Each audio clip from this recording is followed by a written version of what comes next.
आपलं सर्वस्व अर्पण करतो असा कार्यकर्ता आपल्याला हा असायला पाहिजे.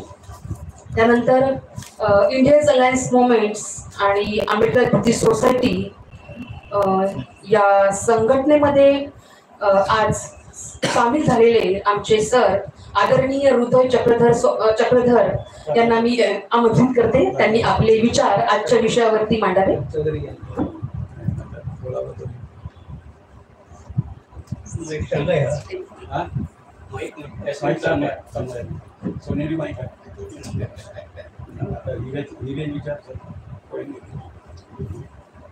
शांतीचा संदेश देणारे महाकरुणी सिद्धार्थ गौतम बुद्ध, भारतीय घटनेचे शिल्पकार डॉक्टर बाबासाहेब आंबेडकर आणि आंबेडकर राईट बुद्धिस्ट सोसायटी यातर्फे माननीय रवी लंभारेजी यांच्या घरी ही जी संघटनाची सभा आहे त्या सभेला मी शुभेच्छा देतो. आज अनेक संघटना येतात, ते म्हणतात की बाबासाहेबांनी असं केलं, त्यांनी तसं केलं, पण आपण काय करतो हेच सांगत नाही.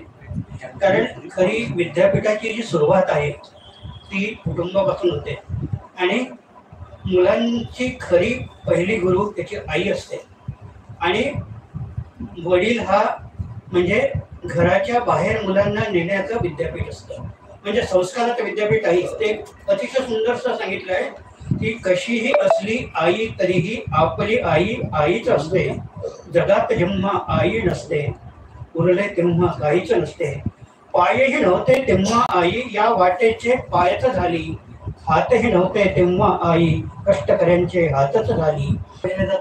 आपल्याला न्याय संघटन करण्याचं कौशल्य डॉक्टर बाबासाहेब आंबेडकरांना जाते. बाबासाहेब आंबेडकरांनी 3 गुरु मानले, बुद्ध, कबीर आणि फुले. त्यांची विचारधारा ही म्हणजे विज्ञानवादी विचाराकडे होती आणि ते संघटन असतं.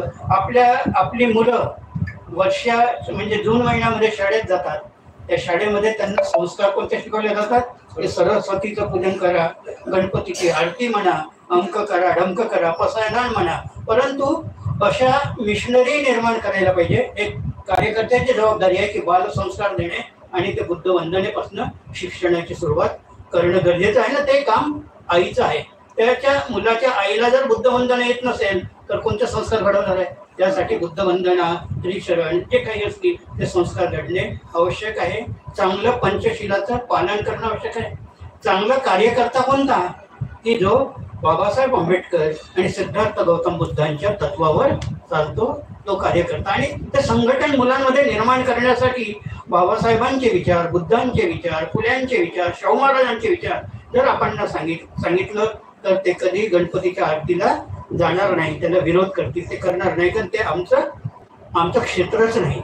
आणि त्यासाठी संघटन करणे, वेगवेगळे संघटना झालेली आहे. समता सैनिक दल आहे आणि समता सैनिक दलाच्या कितीतरी शाखा आपल्या नागपूरमध्ये आहे. याची परेड वेगळी होते, त्याची परेड वेगळी होते आणि वेगवेगळ्या ठिकाणी आपली दुकानदारी चालवत असतात. आणि रिपब्लिकन पक्षाचे इतके काही पक्ष झालेले आहेत की ते सांगताच येत नाही. गटामध्ये सारे लोक वाटले गेलेले आहेत. त्याच्यामध्ये चांगला कार्यकर्ता कोणता, चांगलं संघटन कोणतं? आपल्या मुलांवर, आपल्या नागरिकांवर, आपल्या नातेवाईकांवर जर अन्याय होत असेल तर त्यासाठी आपण कोणत्या मार्गाने संघर्ष केला पाहिजे? कायद्याच्या मनाने संघर्ष केला पाहिजे. पंचशिलाचं पालन करायला पाहिजे. पंचशिला बघितलं, एका शिलाचं आपण पालन करत नाही, फक्त नाव पंचशील म्हणतं. पंचशीलवादी चिकन खाता जगती, ती कशी अहिंसा मटण खाता जगती. म्हणजे ते दिवसात हे असतात म्हणजे पंचशीलवादी म्हणतात. जिथे दारू पिऊन येतं पिल्याशिवाय राहत नाही. तर कोणत्या याच्या 22 प्रतिज्ञा कोणत्या पाळतात? तर याची शिकवण जर आपण मुलांना दिली तर चांगले संस्कार लागू शकतात. कारण सम्यक आहार, सम्यक विहार आणि सम्यक विचार हे जर माणसाचं आरोग्य आहे, मानसिक, शारीरिक आणि बौद्धिक आरोग्य जर जपायचं असेल तर डॉक्टर बाबासाहेब आंबेडकर आणि सिद्धार्थ गौतम बुद्धाच्या विचाराशिवाय होऊ शकत नाही. विश्वगुरु बाबासाहेब आंबेडकरांना म्हणतो, बुद्धांना म्हणतो, पण त्यांचं विश्व आपणच संकुचित करत असतो. आपण बाबासाहेबांचे विचार स्वतःपासून सांगायला पाहिजे, स्वतःपासून सुधरवायला पाहिजे की मी दारू पिणार नाही तर पिणारच नाही, पण पिल्याशिवाय राहणार नाही, अशी सुद्धा म्हणजे परिस्थिती निर्माण होते. तर तसं टाळायला पाहिजे की नेमकं काय